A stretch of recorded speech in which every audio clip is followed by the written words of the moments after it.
guys, welcome back to my channel. If you're new here, my name is Amy. I am a mum of 2 boys and really happen to love books. So if you'd like to see some more from me on my cosy little corner of the internet, then please consider subscribing. It would be amazing to have you here. The 2024 content is not quite finished. This is the last video I am going to do.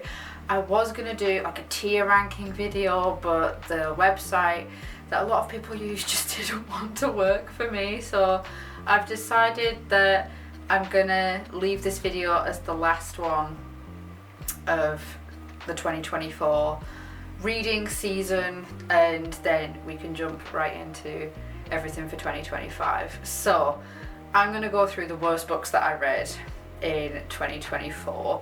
So I have 5 books and then one which is so bad that I had to DNF it. I think that kind of speaks for itself. So these weren't necessarily just disappointing, I just personally did not like them. They were disappointing, they were boring, there was just, yeah.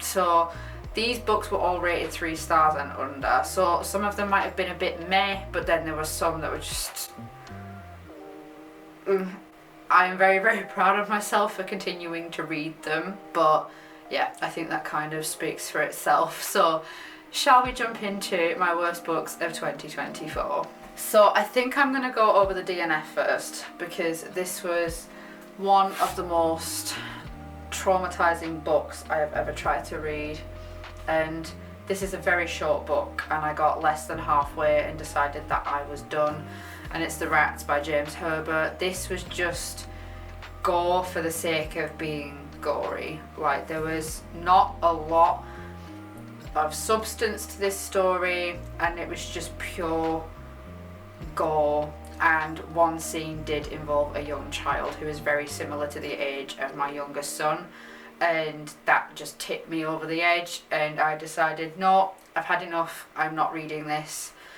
And it is about these abnormally large rats that decide to feast on the vulnerable, and I would say outcasts, but basically people who wouldn't be missed that much, or people who are seen as vulnerable. And yeah, it's just a mind F of gore and just needless violence, and I hated it. So this will be going in my unhaul pile, and I do have an unhaul video coming very soon, and this will definitely be in that pile. So even though I didn't finish this book, I felt like I needed to mention it in this video, because I will never pick anything like this up ever again, I don't think. So what I am going to say is that these books are in no particular order, because I found it very hard to rank them because they had their own weaknesses in different ways. So there wasn't necessarily a worst or a best worst.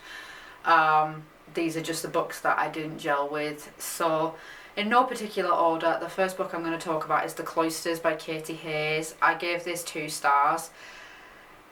This book was just so much. I think so much was trying to be crammed in this little book, and I found myself so confused throughout about 80% of it. It was only the ending where I was like, oh, that's kind of a cool twist, but the rest of the time I was like, what the hell is going on? So the basic premise of the book is we follow Anne, and she is supposed to be doing a job at the Metropolitan Museum of Art, and she gets there and it's like, oh, sorry, but we've had to let your job go because your boss has had to take leave. And then this other dude comes along and it's like, oh, she can come and work with me instead, and she is assigned to the Cloisters, and I can't even remember the name of the man that she is assigned to, but his assistant Rachel and their team are assigned to studying the history of divination and how these cloisters, which is like this gothic building, trying to decipher the history of divination and coming up with different theories on how tarot and divination might have been used in the past. And I did like the references to the divination and the tarot, but I just kind of felt like it was just plopped there. I felt like it didn't really add that much to the story, and there was this weird thing with a love triangle, and yeah, just so confusing, and I just did not enjoy it. So the Cloisters got 2 stars from me. I think other people liked it quite a lot, but I personally just wasn't a fan. So this next one was actually a graphic novel, and I received this as an ARC through NetGalley, but it had already been released a few years prior to that point, and it is Mercy by Mirka and Andolfo. So this is a Victorian Gothic horror written within a graphic novel, and this follows a little mining town of Woodsburg, and there has been a series of brutal murders by these seemingly alien creatures, which has already been causing a lot of unrest in this village. And then a very mysterious woman in black named Lady Helene with her butler, they come along, and the unrest just seems to grow by the second, and there seems to be a lot more that Lady Helene is involved with than people actually know. This was just, it just wasn't for me personally. I felt like there was just lots of different themes trying to be meshed together, and it didn't work as well as I think as it was intended. So there's this Victorian Gothic horror with dystopian aliens trying to murder everyone. There's time portals to different dimensions. There's just so many different things that are trying to be put together in this graphic novel, and I got given the whole set of volumes as an ARC, so I read it from beginning to end, and I just found myself confused a fair amount of the time and thinking, why does this need to be here?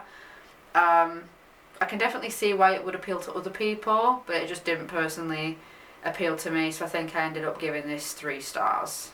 But I read through it pretty fast. I do read through graphic novels quite fast. But I just wasn't very engaged by the story, and I felt like some things that were there just didn't need to be. So the next one, oh my gosh, I think this was one of the worst books I had read. And again, I got this as an ARC through NetGalley, and it's Dragon Den by Kriss, and this has an average rating of 2.9 on Goodreads, so it is not that great. I could kind of tell when some of the reviews said that a quote was used from the Fast and Furious films, and me and my husband and 2 of our best friends actually watched a few of the Fast and Furious films last night, which made me rethink of this book. I thought, oh, it's just like a little tribute to Fast and Furious. They directly steal a quote from the Fast and Furious movies. I don't know which one. I'm not that knowledgeable about the Fast and Furious movies, so I don't know which one, but from what I have read, they directly stole a quote from the Fast and Furious films. So 1, I think that's quite cheesy, and 2, it makes me think maybe you could just think of something that's a bit more original. This has been described as a mix of the Fast and Furious films with dragons instead of cars. So the basic premise is we follow Marcus, and he has wanted to be a dragon rider his entire life, but he fails in the trials that you have to take to become a dragon rider.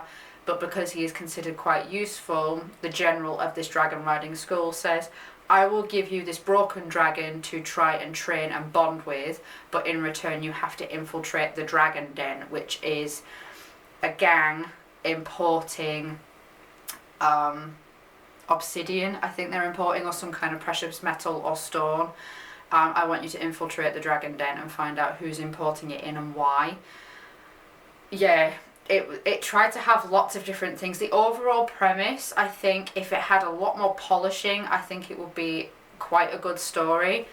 But there was just so many things in this that it tried to go off in so many different directions. Like there was a romance subplot that didn't really go anywhere. It was just so cheesy, and it was very predictable as well. And the writing wasn't great. I found myself getting lost. Like, it just seemed very matter-of-fact. There was no flow throughout the entire story. It was just, right, we're doing this, next chapter, right now we're here. It wasn't very fluid, and I like there to be a fluidity to stories, and I like all the prose and the writing to have an end point, and then at the end of that point we then have reasonings to go on to the next point, and yeah, it just wasn't there in this book, so I ended up giving this 2 stars. and I found it very, very forgettable as well, which is so sad because I feel bad saying that about upcoming authors, but that's just personally how I felt about Dragon Den by Christine. Next is also another book that I got as an ARC through NetGalley, and I rated this 3 stars, and it is The Branded by Jo, let me think of the last name, Jo Riccioni. And there were certain parts of this book that I did really enjoy, but I just found myself quite bored for a lot of it. So we followed 2 twin sisters, Nara and Osha, and they were orphaned as young girls, and they live in the land of Isfolk. And there are 2 types of people in Isfolk. There are the branded, who are seen as weak and sickly, and then there is the pure, who are strong, and they try to be married off together so they can continue this pure bloodline and keep the population strong and healthy. And then one day Nara is actually found out to be a branded. She had no idea, but one of her maids found a brand on her when she was brushing her hair, so Nara is then banished, but she finds out she has certain powers. And while she is out in the forest, she meets another branded just called the Wrangler, and we follow Nara basically trying to hone in on her powers to try and rescue her twin sister. Yeah, there was just a lot of different parts of this book that didn't really make much sense. There were characters brought in that didn't make much sense to me on why they were put there. The overall storyline, again, I'm forgetting bits of it because I just didn't find it that memorable. Yeah, there were elements of the story that I did quite enjoy. There was quite good action and suspense in this book, but other than that, I did just find myself a bit bored. And there is a second book in the series, but I will not be continuing on with this series, unfortunately. And the last book I want to talk about is, again, another ARC that I got through NetGalley, and it is called A Limited Edition Murder, and it is by Lauren Elliott. So I think part of the reason why I didn't like this as much as I thought is because it is like book 9 in a series.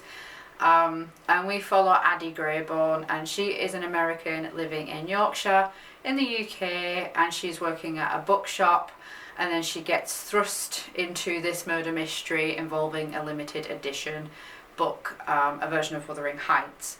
I just don't think I'm that big into murder mysteries, just your general whodunit murder mystery. I just don't think that's my kind of thing. I did enjoy some elements of this book, like romance and, you know, like the banter between the characters. I did enjoy that quite a lot, but I think just the overall premise just wasn't for me personally, and I probably won't continue on with any other books like that I find. But I'm glad that I gave it a go. 2024 was a year of me trying to find more genres that I liked, so I'm glad that I still tried it even though it wasn't for me. So I gave A Limited Edition Murder 3 stars. So that was my worst books of 2024. I feel kind of bad now I film this, but everyone has their own thoughts and opinions, and I feel like it is important that they need to be heard, because what I think is awful, you might think sounds great. So please let me know if you have had any books that you really did not like this year. But yeah, other than that, I think I'm going to wrap this video up here. So thank you so much for watching. Please don't forget to subscribe if you want to see more from my channel, and I will see you very soon in the next one. Bye!